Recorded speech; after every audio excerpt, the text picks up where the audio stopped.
नमस्कार दोस्तों, आपको मालूम ही होगा कि अलीराजपुर को जिला बने हुए लगभग 16 साल का समय पूरा हो चुका है।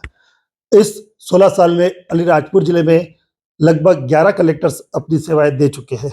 वहीं अलीराजपुर जिले के जो 12वें कलेक्टर हैं, वो डॉक्टर अभय अरविंद बेडेकर हैं।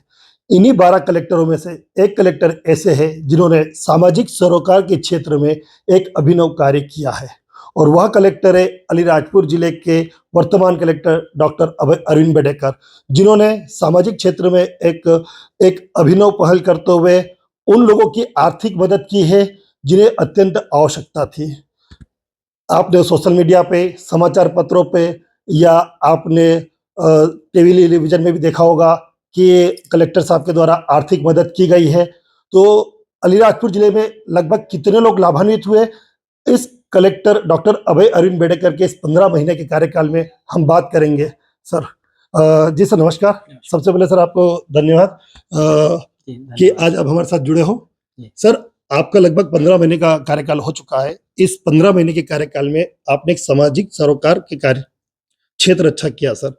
तो किस प्रकार से किया आप बताओगे सर ये? देखिए क्या है, वैसे तो शासन की बहुत सारी ऐसी योजनाएँ होती हैं जिनमें कि कलेक्टर्स अपने शासन की योजनाओं का पालन करते हुए आम जनता की मदद करते ही हैं और वो उनकी ड्यूटी भी है।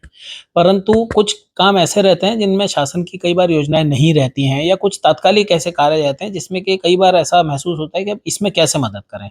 तो उसके लिए एक रेड क्रॉस नाम की जो संस्था है, उसका जो हमारे हर जिले में एक रेड क्रॉस सोसाइटी का जो कार्यालय होता है जिसका कि कलेक्टर पदेन अध्यक्ष होते हैं, वो एक बहुत अच्छा माध्यम है लोगों की मदद करने का। मैं इससे पहले भी जहाँ-जहाँ पर भी रहा हूँ, वहाँ रेड क्रॉस के ज़रिए मैंने बहुत मदद की है।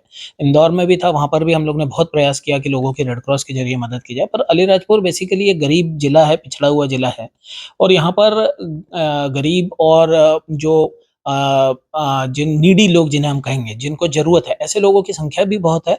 और दूसरी बात संसाधनों की दृष्टि से भी पुअर जिला होने के कारण, गरीब जिला होने के कारण यहाँ पर रेड क्रॉस में उतनी राशि भी नहीं रहती है। आपको जानकर आश्चर्य होगा कि जब मैंने यहाँ पर अलीराजपुर जिले में जॉइन किया था 15 महीने पहले, तो उस समय हमारे रेड क्रॉस अकाउंट में शायद 30 से 40 हज़ार रुपए पड़े थे। तो मेरे को उस समय लगा कि अगर मेरे को मदद करना है, किसी की कोई गरीब महिला आ जाती है, निराश्रित है, जिसका बच्चा विकलांग है या किसी को कोई कैंसर की बीमारी है जिसमें कि अंतिम स्टेज है, घर में खाने के लिए पैसे नहीं, ऐसे भी लोग आ जाते हैं कई बार। तो ऐसे लोगों की कैसे मदद की जाए? और अधिकतर ऐसे समय में लोगों को ये रहता है कि पूरा पैसा खत्म हो चुका है कैंसर में और घर में अब खाने के लिए भी नहीं है, तो हमें कुछ खाने के लिए पैसे मिल जाएँ। शासन की ऐसी कोई योजना नहीं होती है कि उन्हें डायरेक्ट खाने के लिए पैसा दे दिया जाए, परंतु रेड क्रॉस एक ऐसी अकाउंट हमारा रहता है जिसमें कि हम मानवता के आधार पर लोगों को मदद कर पाते हैं। तो मैंने रेड क्रॉस में कुछ पैसा जमा कराना शुरू किया। हम अनेक तरीकों से पैसे जमा कराते हैं। ये स्थापित प्रथा रही है जगह-जगह पर कि कुछ दानदाताओं से हम कंट्रोल लेते हैं पैसा, कंट्रीब्यूट कराते हैं। कुछ हमारे सरकारी अधिकारी कर्मचारी कंट्रीब्यूट करते हैं। कुछ जो किराना एसोसिएशन, सराफा एसोसिएशंस रहती हैं बड़ी, उन लोगों से हम बात करके उनसे कंट्रीब्यूट कराते हैं, एनजीओ से कराते हैं। कई सारे लाइसेंस जो कलेक्टर के यहाँ से जारी होते हैं, उनमें भी हम स्वेच्छा से लोगों को प्रेरित करते हैं कि आप रेड क्रॉस में दान करें। इस तरह कई सारे लोगों से करा के हम लोगों ने दान कराया और उसके बाद उस राशि से गरीब लोगों की मदद करी। लगभग सर इस 15 महीने में आपने कितनी रेड क्रॉस में राशि जमा करवाई और कितने लोगों को मदद की सर? देखिए, राशि तो लगभग मेरे ख़्याल से हम लोगों ने 50 एक लाख के करीब हमने जमा कराई होगी। अभी भी रेड क्रॉस के अकाउंट में करीब 15-16 लाख रुपए जमा हैं। लेकिन क्या होता है, ये बड़ा तार पे चलने वाली कसरत जैसा है। हमें ये भी देखना रहता है कि हम जिनको दे रहे हैं वो बेफ़ालतू तो नहीं हो जा रहा है पैसा या वेस्ट तो नहीं हो रहा है। सही हाथों में मदद जाए, ये मुख्य उद्देश्य रहता है। इसलिए अब तक हम लोगों ने कुल 82 केसेज़ में हम लोगों ने लगभग 22,80,000 रुपए की मदद गरीब लोगों को या जो नीडी लोग हैं उन लोग को करी है। सर इन 82 लोगों को आपने चिन्हित कैसे किया कि इन्हें वाक़ई में आवश्यकता थी? देखिए कई बार तो कुछ ऐसे लोग रहते हैं जिन लोग को हमें लगता है कि इनकी मदद अगर हम नहीं कर पाएँगे तो बहुत दिक्कत है, इनकी और कहीं से भी मदद नहीं हो पाएगी। जैसे अभी कुछ दिन पहले ही मैंने देखा कि एक महिला आई थी, उसका बेटा मानसिक रूप से पूरी तरह से विकलांग था, शारीरिक रूप से भी विकलांग था। वो महिला भी निराश्रित थी, उसके पति की डेथ भी हो चुकी थी, विधवा थी और शासन से उस महिला को कुछ ₹600 या ₹1000 जो विधवा पेंशन मिलती है, सिर्फ़ उतनी मिल रही थी। रहने के लिए टूटा हुआ घर था और वो बेचारी दर-दर परेशान हो रही थी कि कि बेटे को मैं विकलांग सर्टिफिकेट बन जाए और कुछ पैसा चेयर मिल जाए या कुछ पैसा मिल जाए, तो उसको फिर हमने व्हील चेयर तत्काल करा के दी, जो कि शासन की स्कीम में मिलती है। लेकिन फिर भी मुझे ऐसा मन से लगा कि इस महिला के पास पहनने के लिए अच्छे तो क्या, मतलब एक साड़ी का टुकड़ा पहने हुए थी वो, कहने में भी बुरा लगता है।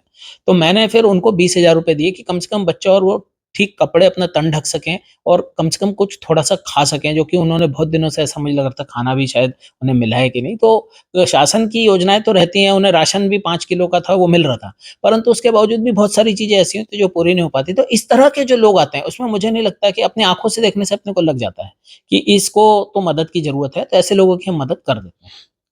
सर, आपको कुछ सोशल मीडिया के माध्यम से, समाचार पत्रों के माध्यम से भी ऐसे लोग चिन्हित हुए आपके? हाँ, होते हैं। कई सारे लोग जो फ़ोटो भेजते हैं सोशल मीडिया पे, उनके रील बना के भेजते हैं कि साहब देखिए ये है, घर में बहुत गरीबी है, घर में कोई है नहीं, माँ-बाप दोनों की डेथ हो चुकी है, बच्ची अकेली है, एक छोटा भाई और है, मज़दूरी करते हैं। ऐसे लोगों को कुछ न कुछ मदद हम ज़रूर करते हैं। अगर पढ़ने में तेज़ है तो पढ़ने के लिए उनको 5,000 रुपए दे दिए, किताबें दे दी, या अगर कई बार ऐसी मदद भी करी है कि लड़की ठीक-ठाक घर की है, बहुत अमीर भी नहीं, गरीब भी नहीं, और स्टेट लेवल पर कहीं क्रिकेट में या किसी जगह उसका सिलेक्शन हो गया है, तो उनको किट खरीदने के लिए पैसे दे दिए क्योंकि पिताजी उतना पैसा नहीं दे पा रहे। ऐसे गरीब लोगों की, नीडी लोगों की किताबों से, खेल सामग्री से ऐसी मदद भी हम लोगों ने करी है। अ, अलीराजपुर जिला काफ़ी बड़ा आप वो संज्ञान में है ही सर। तो कुछ लोग आपसे डायरेक्ट संपर्क कर सकते हैं आर्थिक मदद के लिए सर? जी, कुछ लोग निश्चित रूप से लोग हम मुझसे संपर्क कर सकते हैं, उनकी मदद करने का हम प्रयास भी करते हैं। बट बात सिर्फ़ इतनी है कि वो ऐसे लोग होने चाहिए जिन्हें शासन की किसी भी अन्य स्कीम से तात्कालिक मदद नहीं मिल पा रही है। जैसे एक उदाहरण मैं आपको दूँ कि एक हमारे पास अभी केस आया कि एक अलीराजपुर के किसी एक पेशेंट की एमवाय अस्पताल इंदौर में डेथ हो गई और वहाँ से उनको गाड़ी करके उसके शव को अलीराजपुर लाना था। अब उनके पास इतने भी पैसे नहीं थे कि वो उस शव को उनके घरवाले अलीराजपुर तक ला पाते, क्योंकि जो शव वहाँ था वो 5,000 रुपए माँग रहा था। अब ऐसे में शासन की शायद ही कोई स्कीम, मुझे तो याद नहीं पड़ता कि उनको 5,000 रुपए तत्कालिक रूप से कैसे मिलेंगे। तो मैंने तत्काल फिर रेड क्रॉस से वहाँ पर बात करी, मैंने कहा मैं रेड क्रॉस से पेमेंट करा दूँगा, आप शव वाहन में शव को रखकर भेजिए। तो इस टाइप के जो जेन्युइन रहती हैं, उन्हीं लोग को हम मदद करते हैं। अगर इस टाइप की कभी भी किसी को ज़रूरत पड़ती है, तो उनके लिए मदद के लिए अलीराजपुर प्रशासन हमेशा तत्पर रहेगा।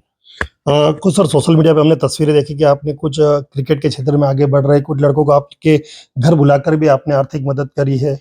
देखिए, अलीराजपुर जैसा मैंने बताया पिछड़ा ज़िला है। यहाँ पर बच्चे जो हमारे खेल रहे हैं क्रिकेट, वो बहुत अच्छा खेलते हैं, यहाँ पे टूर्नामेंट्स वगैरह भी होते हैं। लेकिन क्या होता है, बच्चों के पास अच्छे बैट भी नहीं होते, अच्छा उनके पास किट नहीं होता क्रिकेट का, जूते फटे हुए हैं और बहुत मेहनत सुबह-शाम तक करते हैं। घर जाते होंगे जब, तो बहुत अच्छा खाने के लिए उनको न्यूट्रिशियस फूड भी नहीं मिलता है।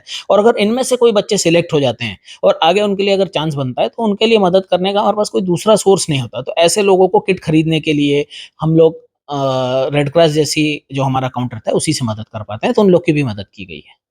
और इसमें सबसे अच्छी चीज़ ये होती है कि कोई कैश का चक्कर नहीं होता है। चाहे हमें 5,000 रुपए देने हों, चाहे 50,000 देने हों, हम सीधे उस आदमी के अकाउंट में कैश ना जाते हुए अकाउंट टू अकाउंट ट्रांसफर होता है रेड क्रॉस से, जिसमें कि कहीं कोई लीकेज का सोर्स नहीं बनता है। जी। ये थे हमारे साथ में अलीराजपुर जिले के कलेक्टर डॉक्टर अभय अरविंद बेडेकर।